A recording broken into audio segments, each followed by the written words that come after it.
Aquest diumenge han continuat els actes de Cluenda de Balaguer, capital de la Sardana 2022, que se celebren a la ciutat durant tot el cap de setmana. La programació ha començat al matí amb una visita comentada a l'exposició Costumari Balaguerí, Tradicions i Folklore, a càrrec de la directora del Museu de la Noguera, Carme Alòs. A continuació s'ha fet la inauguració del balcó il·lustrat, dedicat al músic i compositor Enric Sauret. Aquest mural està situat al passatge Gaspa de Portolà i ha estat realitzat per l'artista Suen Smith.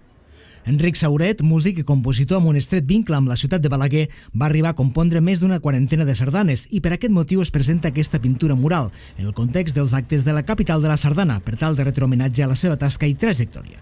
El pa en cap de Balaguer, Jordi Ignasi Vidal, diu que aquest tercer balcó il·lustrat retrata aquestes persones que es tiren de la ciutat. Però si no hi ha les persones a darrere que es tiren i empenyen, no vas enlloc. I en aquest cas, per poder fer-ho per la capital de la sardana, vam pensar amb l'Enric Sauret com a compositor, com a músic, ha fet arranjaments en quantitat d'orquestres, de grups, de sardanes, etc. Per tant, enteníem que l'homenatge que calia era aquest i aquí el tenim a l'entrada de la plaça. Sauret, a banda de sardanes, també va composar música coral, de ball, així com la realització d'arranjaments per a diverses formacions musicals.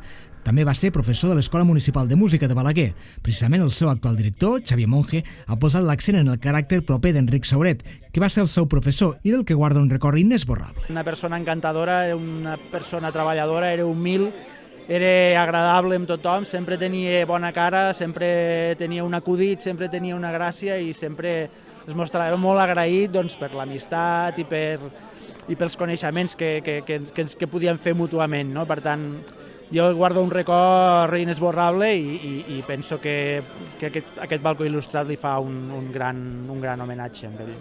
Núria Sauret, filla d'Enric Sauret, ha destacat que el seu pare era un treballador incansable. Per mi com a filla ha estat un orgull i una satisfacció aquest homenatge al meu pare, ja que era un treballador incansable de la música i per nosaltres ha sigut un factor molt important en la nostra vida. Era una persona molt apreciada i molt estimada i és tot un honor tenir aquest balcó il·lustrat. Seguidament a la inauguració, les sardanes han tornat a omplir de música i dansaires a la plaça del Mercadal amb la Cobla Mil·lenària. Els actes acabaran a la tarda al Teatre Municipal amb un concert protagonitzat per la Cobla Mil·lenària i l'Orfeó Balaguerí.